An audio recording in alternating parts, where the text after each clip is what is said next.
Hello, hello. Oh, as I was preparing to come on and kind of setting up my space today, because it's kind of how I've been guided is to just be creative with what I bring on camera. It's like the altar, right? The altar presented is what's coming through in this moment, and I don't know if you see it, but I'm going to invite you to look for it. And I would love to hear in the comments if you are seeing the same as I am or if I'm seeing different, because, in this world we live in, perceptions and what we see and what we pick up and what our eyes pick up, everyone's seeing something different, right? And just like a bee sees something different than you or me, I'd love to hear if you see it on the screen or not. But I often have and love to find an angle in an image or a video where these light orbs appear, and I created this little altar and turned it on to come to you today. And look, it's just, I don't know, I'm just, usually I don't look at the screen as I guide and or as I come on and share.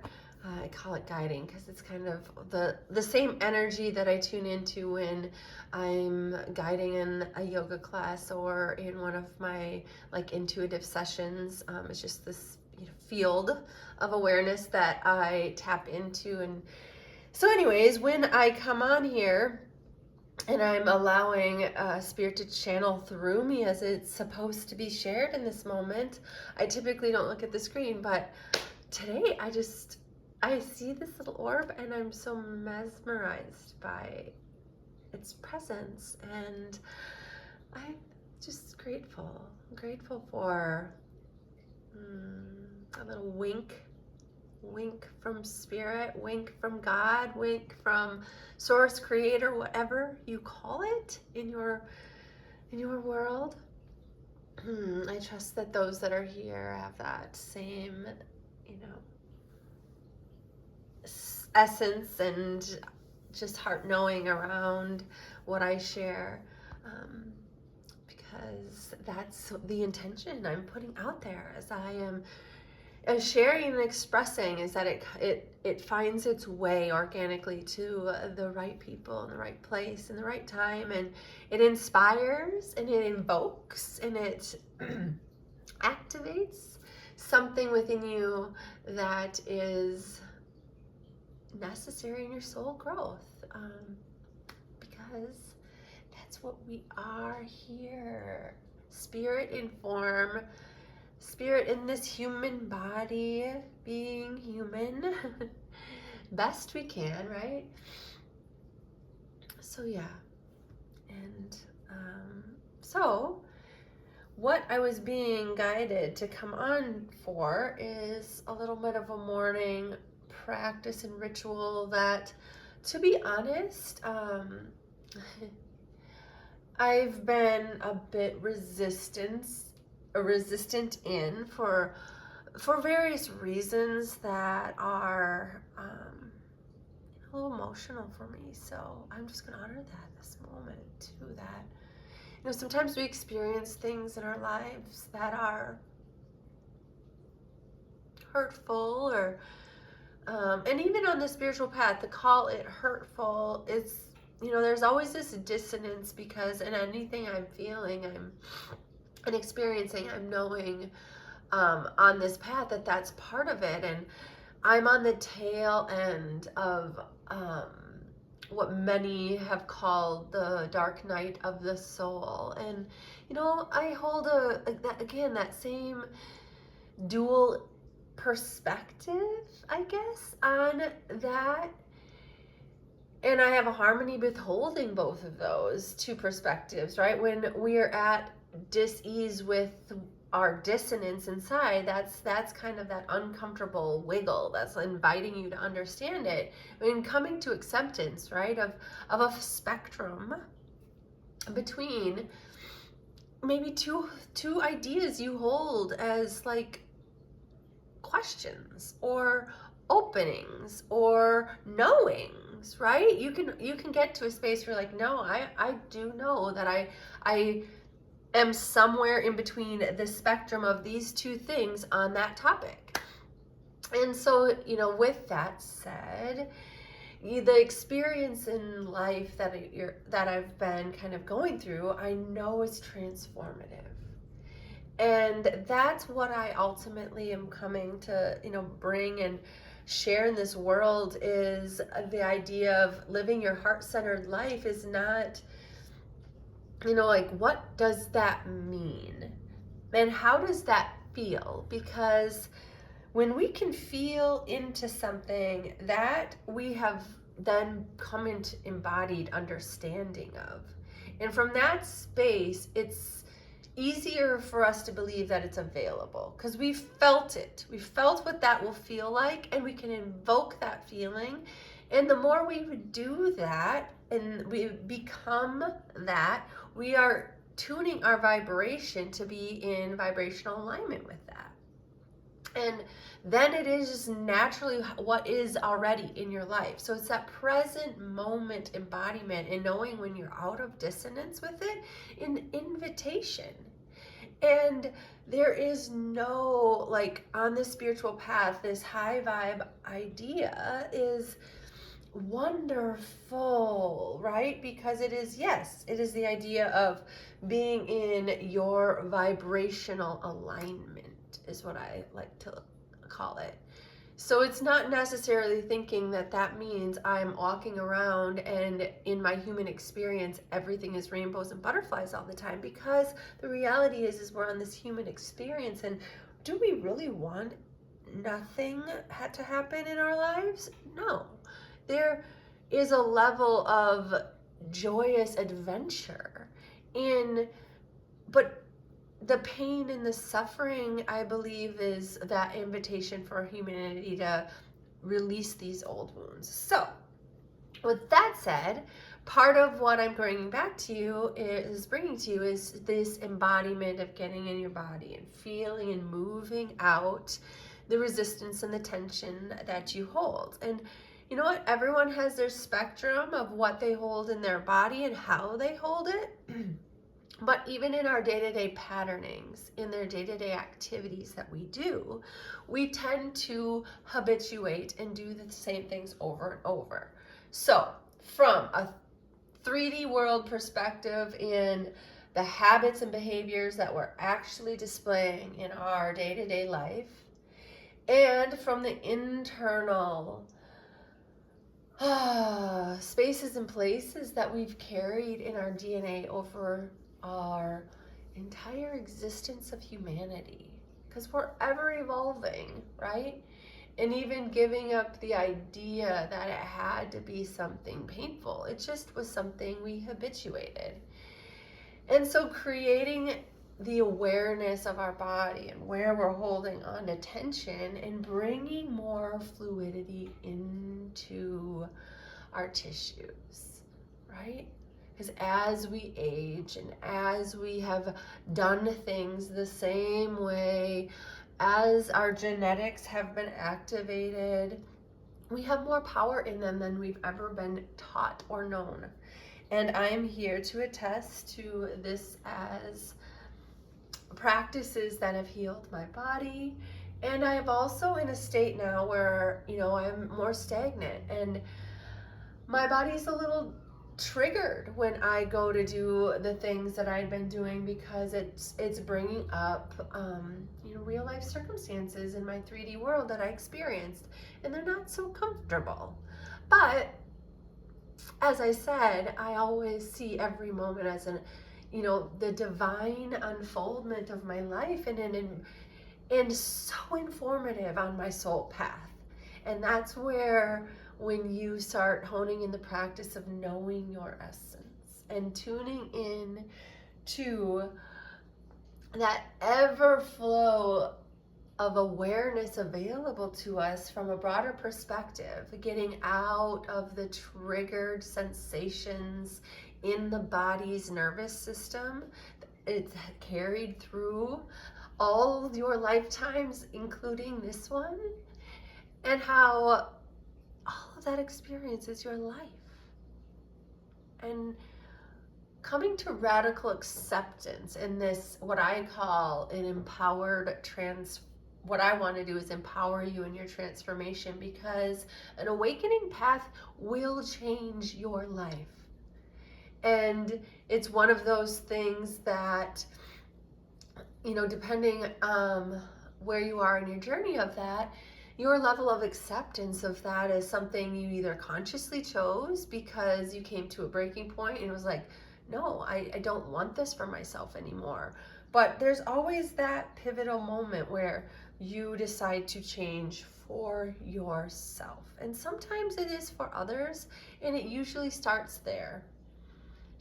But at the end of the day, everyone has their own journey to awakening. And as you tune into parts of you that are your true essence, you start to come home to the essence of you. This avatar you were created to become in its highest form by the Creator itself, whatever it is that you believe in. Your seed of life, like the plants and the trees and all of existence, right? Created. How did the bugs get created? We can go back in time, and there's many creation stories. And part of this is you even coming home to understanding your creation story. Yes, your mother and father and all of that, but your soul's journey is what you're here for if you're listening to this video. And how does that spirit speak to you? And how do you feel it into your body? So, one of the things that I've been wanting to bring out is this embodied flow class, which there is a formal, I've actually found out now, there is a formal training, and of course there is, because all these concepts, honestly, they're universal. It's also kind of like a qigong, tai chi, all of those things, right? But that's where I believe, and yoga has been my platform of kind of bringing, actually dance is where I started as a child. And when I look back, and once I found, the path of yoga called me, and actually it brought itself to me in the days of VHS, actually, when I was pregnant with my daughter, because my first daughter, because I didn't want to get fat. How vain is that, right? But I have always witnessed in my body that when I'm not moving it the way I want to move it, a place where I enjoy it, which as a child and as a dancer, I loved playing in my body, right? What kid doesn't? When we were children, wasn't it fun just to spin? Wasn't it fun just to run and play? Do you remember the time when you're watching your kids and you're like, yeah, I wish I had that energy again? Guess what? Why did we ever lose it? Why? That's a really good question. It's a really good thing to even, and connect with me on on my platforms on a one-on-one, and we can do a quick tune in if that's I want to know, when was the moment I decided that I could no longer play, that I had to grow up and be a big kid about blah blah blah, and how did that change my psyche? Because those are the things that our awareness knows. It does carry that information deep in our psyche, and it is available to us much more. All of the awareness is available to us. It's just a matter if we're tuning into it or not. And when we are in vibrational alignment with the information that is necessary, divinely we get it.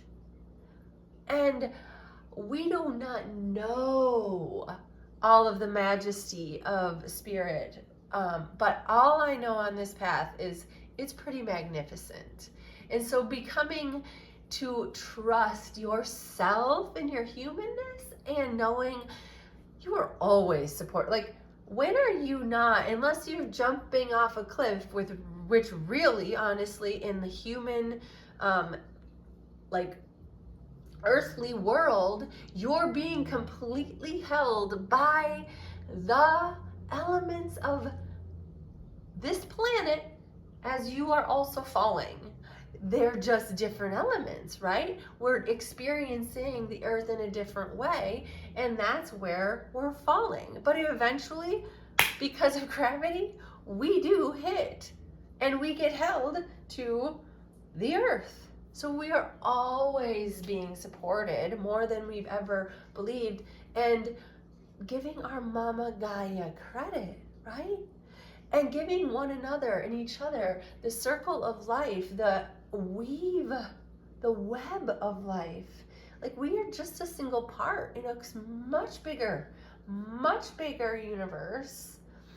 But being present in the aliveness, in the creation that you are, in the body, knowing and using that vessel as your experiencer. It's experiencing this life in all the little, hairs on your body that you can and cannot see.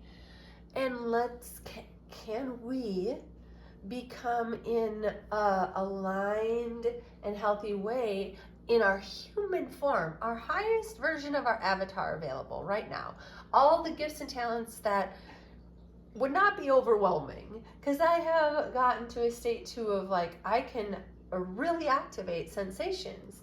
And just like fire, is hot and burns, light in really bright forms is also another form. Like, our threshold it's overstimulating. And so honoring your thresholds, becoming aware of those inner and outer boundaries, right? What we can handle, and then honoring that and trusting. When you become more aware, it's interesting how spirit just kind of, it's like you're just being guided in a river, like, nope, that's not for me. And it's so fun to observe and to watch and to witness. And if you're not there, that's okay too. But this practice that I'm coming to share is one that will activate and turn that on. So, being stagnant and doing my best to try to get back into embodiment practice. I have been healing a sacral hip issue, and it's been an ego journey for sure, to relax around the idea of having to be still for it. And I've observed that actually every injury in my life, which I've had quite a few of, that have actually what caused this tailbone issue that I broke as a child on the horse. And then, we learned a lot more about the body now and how important its alignment is. So I like to feel into my structural integrity, and your body knows how to move around and wiggle. If, as a baby, they wiggle and self-align themselves. So we've gotten out of that. We pattern our life and all the busyness and all the chaos, and we have gotten rigid around what we do and how we are in our body.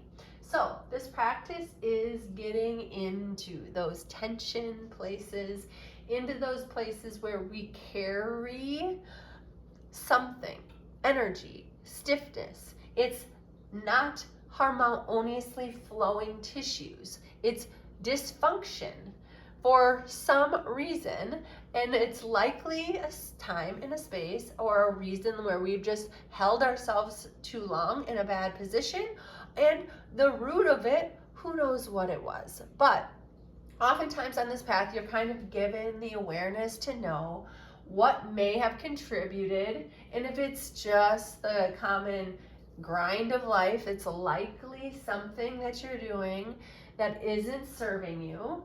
So just opening to the idea of every day coming into your body.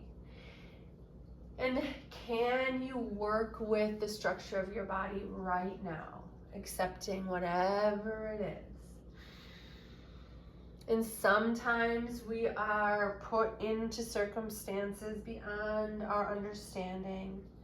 And Spirit always supports us in our what it is that we're going through. So I invite the invitation of opening up your awareness to whatever Spirit has for you in this present moment.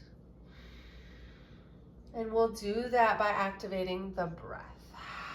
Our breath is our medicine. Our breath is our life force. Our breath will breathe no matter if we're aware of it or not.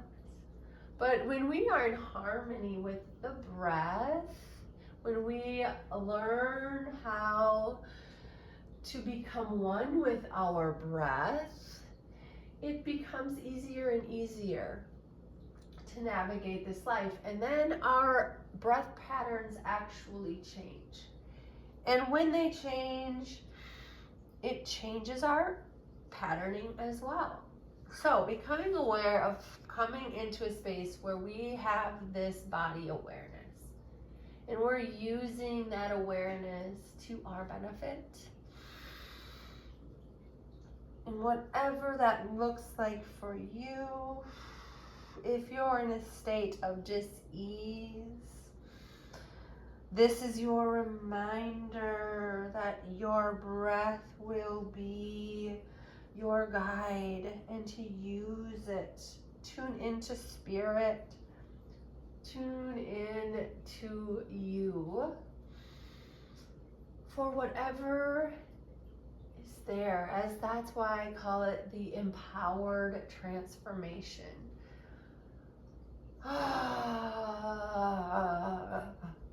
We carry so much in our cellular makeup, and it's part of our spiritual journey, our soul journey. So becoming one in acceptance from a space of peace and compassion, but also knowing some of these things are, ours to actually overcome. And so what's the invitation? What's the transformation? Remember that heart-centered living is all about, it's actually your heart calling you to something, your soul, the avatar you were here to be, that you're proud of. Might seem far off, but when you really become one with you, you are proud of it. It might ebb and flow. There may be still invitations on this human journey to ask you again to confirm and to experience at a deeper level that pride or that love or that compassion. But it's magnificent how we weave this life, and can we make it heaven on earth? I will not give up the idea of saying yes. And yesterday I played that song for myself, of the Belinda Carlisle. I remember as a little girl, like in my childhood friend's bedroom, singing that song, and like it brings me to tears thinking of it, because she loved that song, like.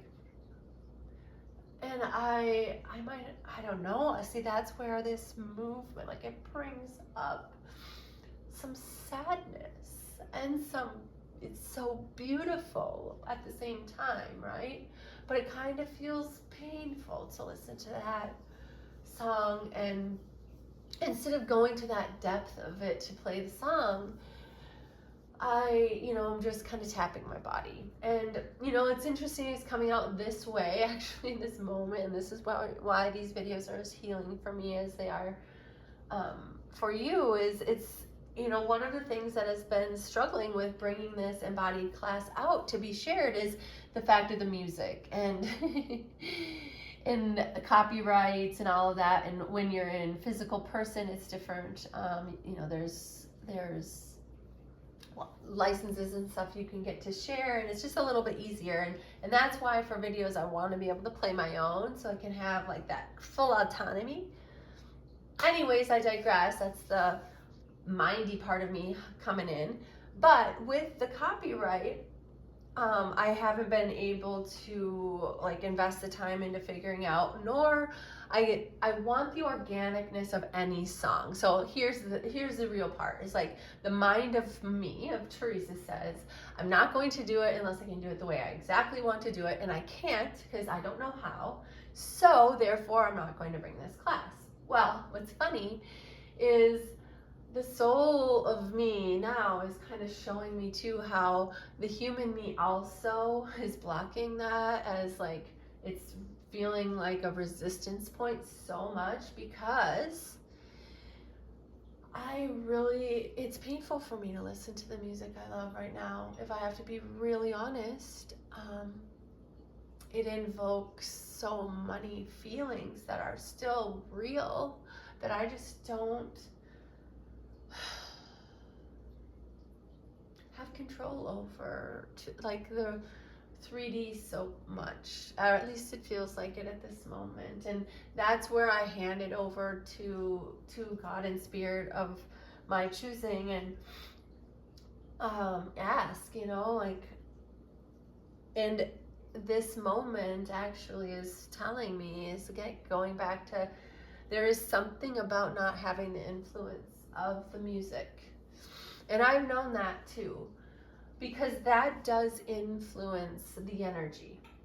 And at the end of the day, that's a big thing that I've been learning in this part of my path, is just how much of an influence we all play in ourselves, in our homes, in that field, how much influence we have over those fields. Like, there's so much that's coming through my awareness to show me about the human ability, our spiritual abilities, and I know I'm not alone in people who understand these things, but my spiritual path is turning me on to that as of right now. And just I've always known that that's a important aspect in knowing deeply, and it has been what I have been shown, is how the energy that animates this human life plays with our conscious awareness. And that's why my 4 pillars that I stick to is the breath as number 1, your awareness after that, then from that space your expression, and sound. Those 4 pillars play such key aspects, and we can tune into them all very easily with just the breath and the awareness. Right? In our mind's eye, or even just breathing, we're expressing. So how are you expressing your breath, right? Even in that level, we know in the silence of all silence, if you've ever done a silent retreat or anything like that, you would know, or taking yourself out to the deep, of some place where in a cave that you might think is silent. There's not silence, that's right? There's always that hum of life. And I don't know if you've ever been around electrical wires, but and I grew up in where there's fields and electrical poles running through them, and they buzz. And my antenna is attuned to different things than your antennas. But at the end of the day, this conscious awareness, this mindful awareness is what I like to call it. There's so much more that we have disconnected from, and usually we disconnect because something painful is there. And so, or something we didn't do, and it can start out for so many reasons. And as a parent, we all know, like, when we have told our children, stop that, don't do that. We were conditioned. So no right or wrong, no harm, no foul. Like, at some point we have to just come to terms and acceptance with, this is how it is in human experience now, but we don't have to agree that it stays that way. So that's where we get the free will to choose, and our inner world, we can choose our perspectives on it. Now, the influences upon us are beyond our control, and also something we get to harness our own control around, right?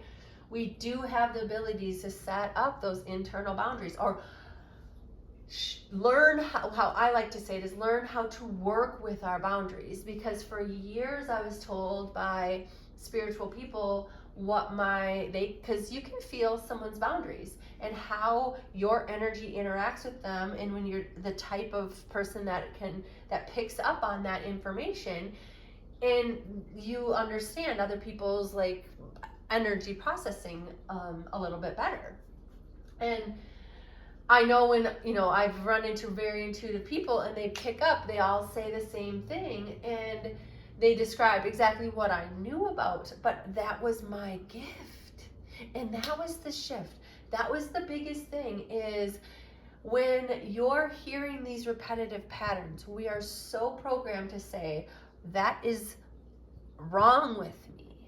That is what I do wrong, and that is my problem. When instead we need to start looking at it, well, that's actually my gift right now. It's not always easy to do that. And trust me, I work in the same radical acceptance with every layer, and we are here to experience this process. So having more grace and more compassion as I walk my path is why I encourage this empowered transformation, because I've been on the receiving end, and it's actually part of why it's difficult for me to be in my body right now, and why it's difficult for me to share the musics, because I've been in spaces and places where I had felt safe, and there was betrayal, there was abandonment. And at the same time, I can see now, as I'm in, and as I said, coming out of the dark night of the soul, just how much that was necessary, literally necessary for my soul growth. Like, why I chose to stay in places, and even being like so aware within it, like I know my patterns, and I'm like, oh my gosh, honey, you are doing that again. And it's like, oh, and it just takes a moment of reckoning, right? Like that.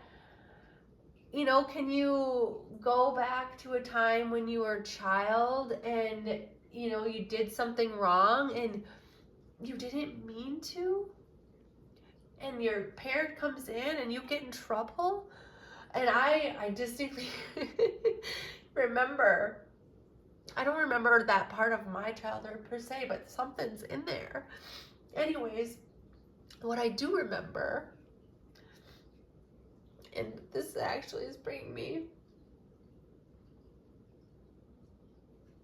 the tears, and not from pain, from beauty, just because sometimes you have to see yourself in a win. And anyways, I'm reflecting back at this scenario, and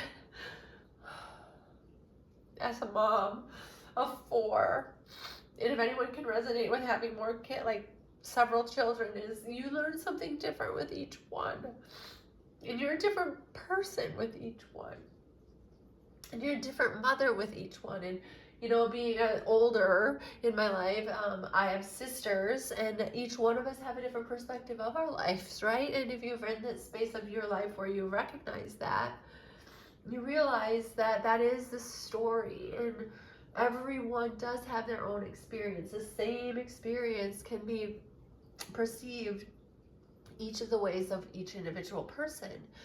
And feeling other people intensely, that's something I've always been consciously aware of, is like at that level that's happening. And so anyways, I'm reflecting back on a time when I walked in and my youngest son had we had a guinea pig at the time. It was my daughter's guinea pig, my third child's daughter. Her guinea pig was in my youngest child's bedroom, and he was just small at the time. And honestly, we did co-sleeping, so he didn't spend a lot of time in his room other than just to play. So that was the safe place for our guinea pig, or so I thought. So anyways, being a very curious boy, He's one that I always would say the best way to describe him was like my little Dennis the Menace. And I said it with the most fondness because when I watch Dennis the Menace, I see this cute little child that just is so playful and curious and authentically like just wanting to see and always getting in trouble. And you know what kid isn't really like you, if you've been around enough kids for a while, there are always those curious kids, and I'm a curious kid. And I was probably a little tempered in it just because I felt everyone around me, but I wanted to probably be that. Anyways, with him, I would always just come in and never know what I'd find. And here he was sitting in the middle of the floor, and the guinea pig was around, and right away he was crying because the moment he saw me, because he was like, I'm so sorry, you know? And of course, I don't think I got upset like at him, but I probably was a startling. So I hope he doesn't remember it bad in his psyche. But it is what it is because we take things with us. And some things become very important because they're habitual patterns. And those are the things that the samskaras that we carry. There's just like these deep wounds that have habituated that might get more tender, but they're there to bring awareness to something that actually might not have been a big deal, or maybe it was a big deal and got ignored. There's some aspect of it that needs to be released, and not everything, like I said, in what our patterning is something that is a deep rooted thing. Like I sleep with my hands over my head all the time. Why? I don't know. Maybe there was something in my past lifetime. I don't know. I carry it in my body, just likes to do that. That avatar likes it. And so, but there's places then that I have some tension, and maybe I wouldn't put them over my head if I got rid of the tension. So anyways, long story, lots of chatting on this one today, but that's the point. I am going to share a practice, and we're going to do it a little bit because I like to bring ideas, and someday maybe I'll do the full course. But the idea is these patterns in our body are something that we can release.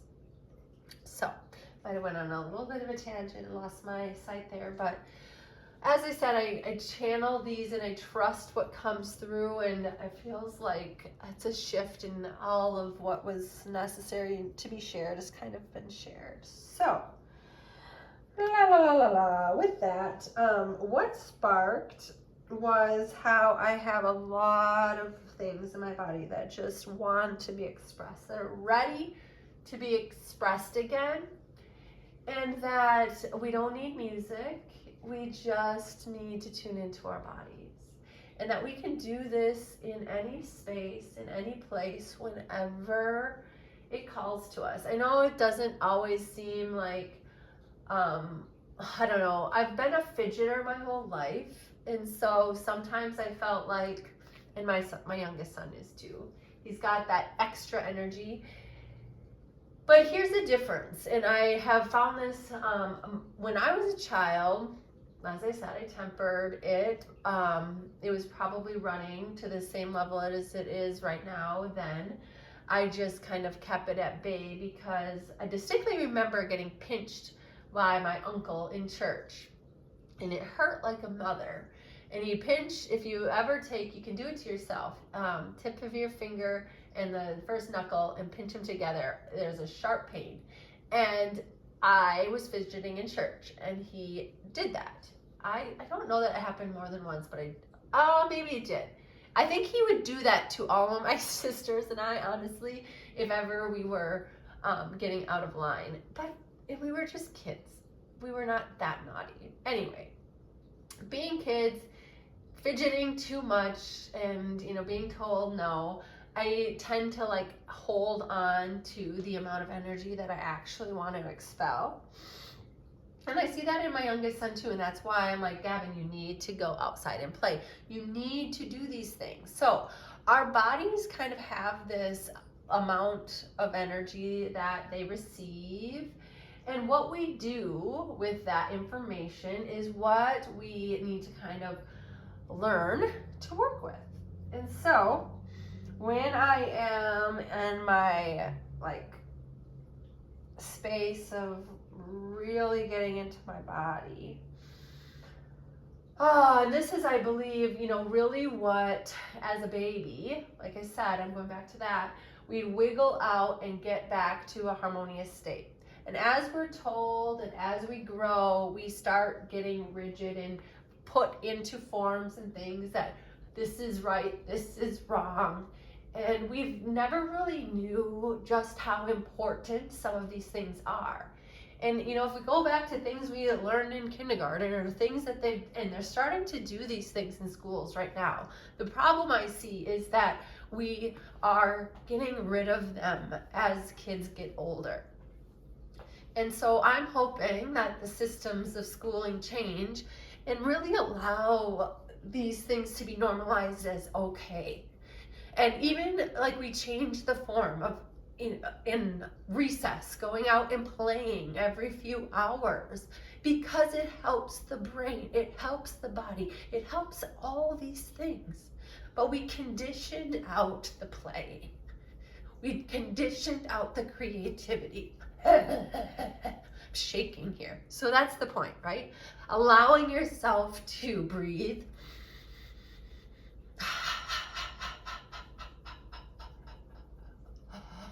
Becoming aware, right, in that breath as you're breathing in. And this could be a still practice. I'm not feeling still this morning. I was wanting to come on and move. But that's the thing. As you breathe, feeling into the body. What does my body need right now? I just slept all night. I'm isolated and I don't really have any place I have to go. I don't have any place I really want to go, and I just feeling like I'm supposed to stay at home and get some of these things organized, and a lot of meditating, a lot of moving energy.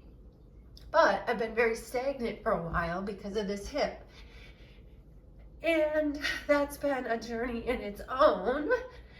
Being the sacral and legs, it's very activating of safety, security, sexuality, creativity, all of those energies that go with the primal natures, right? Those things in our nervous system where we are deeply, like at a root level, our most important things, which is important. Why I say going through that dark night of the soul, because all of the things that were maybe the hardest to look at are, things that have been repressed the longest. So getting to the space of working with the connection and integration of my own self, that's part of it. And I truly believe that when you start, looking more on the shadow side, it's when you've integrated, right? You've integrated, and those shadows are aware, and they're showing you in this last part. And it's up to you really in your own human journey on how fast you move through that. And that's where, I believe that we're always a continuation of spirit in different forms, and whatever, death is.